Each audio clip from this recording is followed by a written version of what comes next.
भीतर उस पे आप काबू पा लेंगे। तो कैसे किया जाएगा ये, कैसे आप आतंकवाद पे काबू पाएंगे 3 महीने के अंदर? इतनी मुश्किल हिंदी इस्तेमाल, आपका मतलब कि दहशत Subscribe to my channel and hit the bell icon so you never miss any video from my channel. आतंकवाद देखें, ये जरा आप सबके लिए समझना है मसला क्या है इस वक्त, क्यों पाकिस्तान जंग हार रहा है दहशतगर्द जो मिलिटेंट्स हैं ये कितने हैं, 20,000 हैं, 25,000 हैं। Subscribe to my channel and hit the bell icon so you never miss any video from my channel. वो क्यों नहीं इसके ऊपर काबू पा सके? क्यों अमेरिका की दुनिया की तारीफ में ऐसी मिलिट्री मशीन आई नहीं जो आज अमेरिका के पास है? वो क्यों नहीं जीत सकती अफगानिस्तान में? एक वर्ड, जिहाद। देखिए, जिहाद का मतलब ये है कि जब लोग जिहाद लड़ते हैं, मुसलमान जिहाद लड़ता है, तो वो फिर अपनी जान की कुर्बानी देने से डरता नहीं है, क्योंकि वो समझता है कि वो अल्लाह के लिए लड़ रहा है और वो जन्नत में जाएगा। और वो फिर जो उसकी वजह से जो सबसे खतरनाक चीज है वो है खुदकुश हमला। खुदकुश हमले का कोई तोड़ नहीं है, ना अमेरिकन अभी तक उसका तोड़ निकाल सके हैं, ना पाकिस्तान की फौज निकाल सके। मैं शुरू से, अब मुझे 8.5 साल हो गए हैं, एक ब्रोकन रिकॉर्ड की तरह मैं बार बार कहता जा रहा हूं कि इस जंग का कोई मिलिट्री सोल्यूशन नहीं है।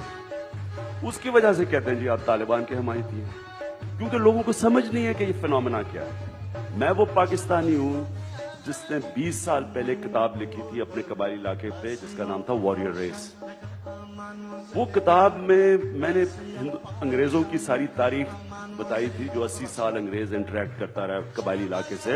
अंग्रेज नहीं जीत सका, वहां सुपर पावर था अपने वक्त का, वो दलदल में फंसा हुआ था। आप हैरान होंगे कि वजीरिस्तान में ज्यादा अंग्रेज फौजी मरे बनिस्बत सारे हिंदुस्तान के अंदर। इसलिए वो अल्लाह ने 2 मखलूक पैदा किए हैं, एक इंसान पैदा किए हैं, दूसरे पठान पैदा किए हैं, और खास तौर पे वो वाले। ये जितना आप इनको मारेंगे ये और लड़ेंगे। मैं इसलिए इनको बताता जा रहा था ये काउंटर प्रोडक्टिव है। आप बॉम्बिंग कर रहे हैं उनके गांव के ऊपर, आप आर्टिलरी चला रहे हैं, उनके बीवी बच्चे मार रहे हैं। वो चुप करके हाथ वो जाके जिधर तालिबान थे ही नहीं, इस कोलैटरल डैमेज के 2 साल ने पाकिस्तान तालिबान प्रोड्यूस किया। हमारे पास तो तालिबान ही नहीं थे। तो हमने ये अहमकाना जो फैसला किया अपनी फौज भिजवाने के वजीरिस्तान, जो मैं रोकता रहा, मेरी पार्लियामेंट में तकरीर भी है इसके ऊपर, मैंने सारी तारीफ कोट की।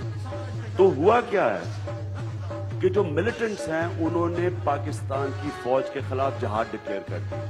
उन्होंने कहा कि ये अमेरिका की मर्सनरी फौज है, क्योंकि वो अमेरिका की मर्सनरी फौज है, ये कोलैबोरेटर्स है, इनके खिलाफ भी जिहाद जायज है।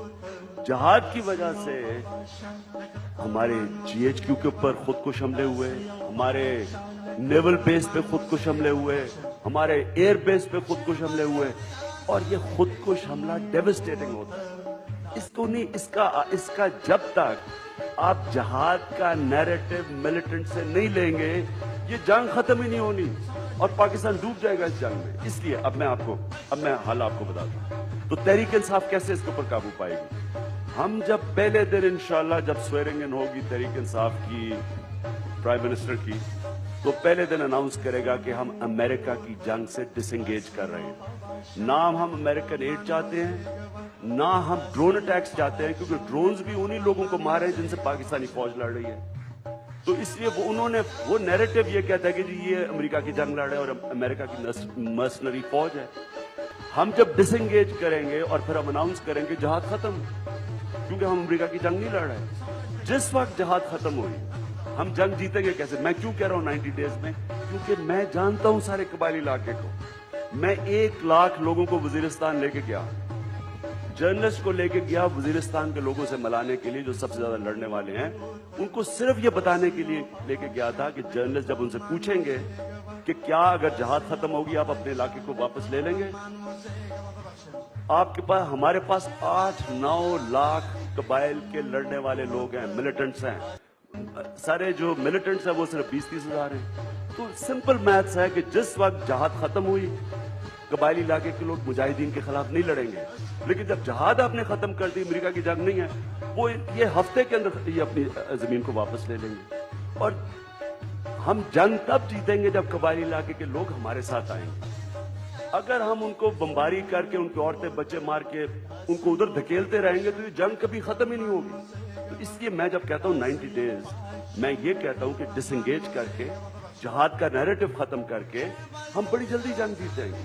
और फिर जो वेरियस सेक्टेरियन आउटफिट्स हैं, मिलिटेंट ग्रुप्स हैं, उसके बाद पुलिस का निजाम ठीक करके, पुलिस को मजबूत करके हम फिर डी वेपनाइजेशन करेंगे पाकिस्तान में, और किसी किस्म की मिलिशिया, आर्म मिलिशियाज को अपने मुल्क में फंक्शन नहीं करने देंगे। अगर इमरान खान पॉलिटिक्स में और पावर में इसलिए आ रहा है कि उसने अपनी फैक्ट्रियां लगानी, अपने बैंक बैलेंस स्विस बैंक में पैसे रखने हैं, तो वो भी कुछ नहीं करेगा।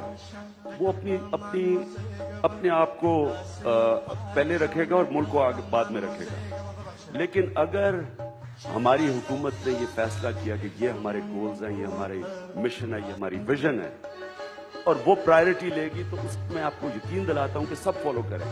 मैं आपको फिर से मिसाल देना चाहता हूं, तुर्की की जो मिसाल है, ये आप सब याद रखें कि तुर्की की फौज ने वही किया जो पाकिस्तान की फौज ने पाकिस्तान से किया। लेकिन तुर्की के अंदर एक ऐसा लीडर आया जो स्टेट्समैन था, उसने उसी फौज को अपने काम पे लगा दिया जो है कि बॉर्डर्स को डिफेंड करना, और वही लीडर मॉरल अथॉरिटी की वजह से आज आप देख लें कि वो कहां से कहां तुर्की को ले गया और उसकी विजन है। क्योंकि सबसे बड़ी बात यह है कि उसके पास मॉरल अथॉरिटी इसलिए है कि लोगों को, सब अवाम को पता है कि ये अपने लिए नहीं पावर में आया, ये मुल्क को बेहतरी में आया है, और आज तुर्की की जो ग्रोथ रेट है वो चाइना के बाद सेकेंड हाईएस्ट है। तो इसलिए लोग उसके पास मॉरल अथॉरिटी है। देखिए, अगर एक डेमोक्रेटिक गवर्नमेंट अपनी मॉरल अथॉरिटी खो बैठती है तो फिजिकल अथॉरिटी फौज के पास होती है। ट्रस्ट बनाने का एक बहुत बेहतर तरीका ये होगा।